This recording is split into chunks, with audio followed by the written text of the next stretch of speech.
Now that Dave Filoni got a promotion over there at Lucasfilm, maybe the first thing he needs to look at is Star Wars: The High Republic. You might not have heard.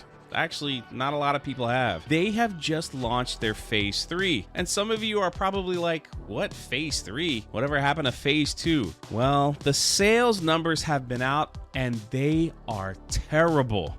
And you might have seen them before. They were released a few months ago, but Star Wars now is throwing everything at the High Republic, from Disney Plus shows to children's shows. They need to make this thing relevant, and they just had a big unboxing at Galaxy's Edge to launch Phase 3. But before I show you those sales numbers, I want to give a huge shout out to the Ean Racing company. You remember them? They sent me this gaming chair, and they said, Jay, if you love our chair, could you do us a favor and give us a shout out? And I did.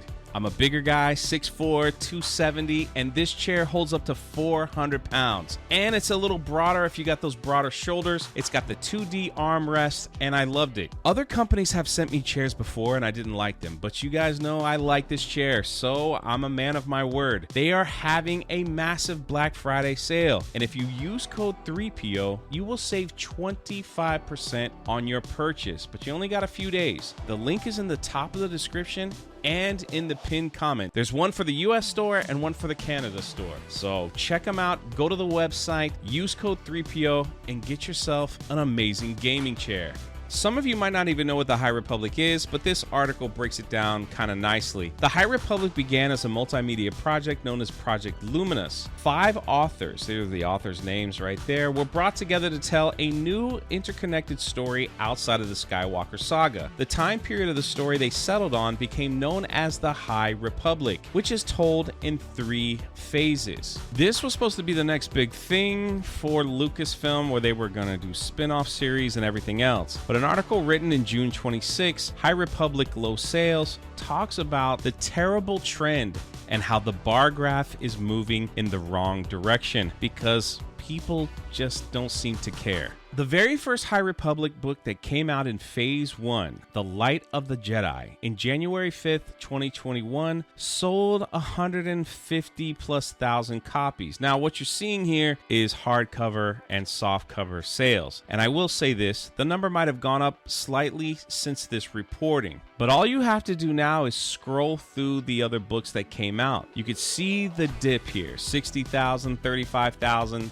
13,000. The young adult novels, 60,000, 20,000, 21. Middle grade novels, 37,000, 19, 7,000 copies. Then we get into Phase 2, Star Wars: The High Republic, 21,000, 8,000, 9,000.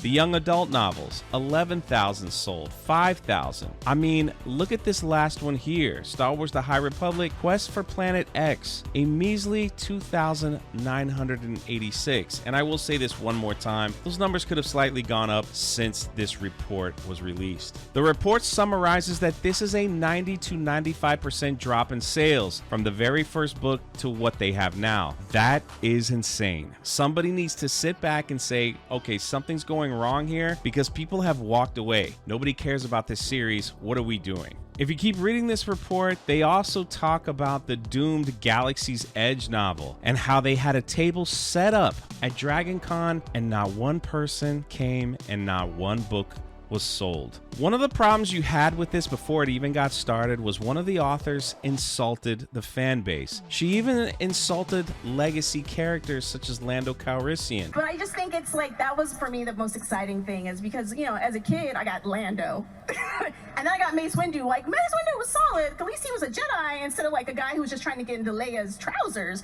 But like, I love Lando, you guys. I wrote a book. But yeah, so like, I think it's just really nice to be able to include the people I know and love in my life and give them a character that reflects their identities as well. Put a chick in it, make her gay! And then she goes out on social media saying, if you don't like my politics, then you're not gonna like my books, so why bother? It looks like people took it to heart. In some of the other books of the High Republic, one of the main characters is Geode, a giant rock that's a co-pilot of a ship called the Vessel. Storytelling at its finest. You had another author, Daniel Jose Older, who was talked about at Star Wars Celebration as being the bad guy of the High Republic. You know, don't mess with him. He's the bad guy. Yeah. He also threw shade at Gina Carano over the mask mandates, but he was too scared to tag her. Some bad guy you got there, Lucasfilm. But what about the Star Wars High Republic comic books? They just released the brand new Shadows of the Starlight #1. Well, this comic book journalist said this: Shadows of Starlight #1 debuted outside of the top 25 by taking the number 31 spot. This is despite boasting Charles Soule as the writer position and having 6 variant covers. This unimpressive debut did not surprise me. The High Republic initiative has been a sales disappointment from the very start.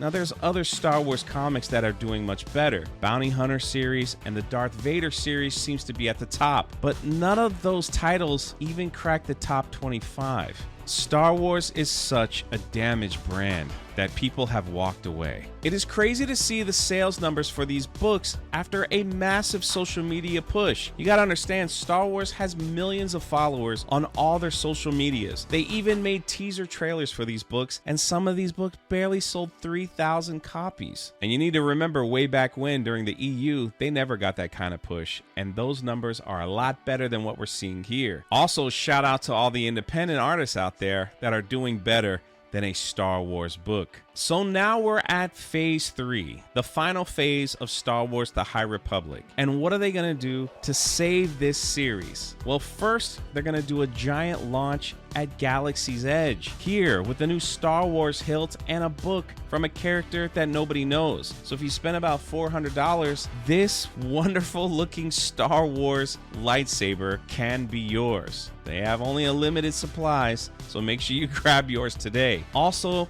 Star Wars The Young Jedi Adventures. That's also from the High Republic. Maybe they'll get some younger people interested and they'll want to read more of these stories. Time will tell. And lastly, we got The Acolyte. You know, the female-centric Star Wars show head up by Leslie Headland. That's also coming from Star Wars The High Republic. Maybe that will pump life into this book and comic series from Lucasfilm, and they could sit back and rejoice that people are now reading and buying their product. Yeah, let's be honest, those days are long gone. This just proves that when you insult the fan base, when you disregard what came before you, and you think you're better than everyone else, people will walk away from your product. I'm curious to see what Star Wars The High Republic Phase 3 will do with this next massive push from Lucasfilm. Time will tell. Let me know your thoughts in the comment section below. This is Jay, and we will catch you next time.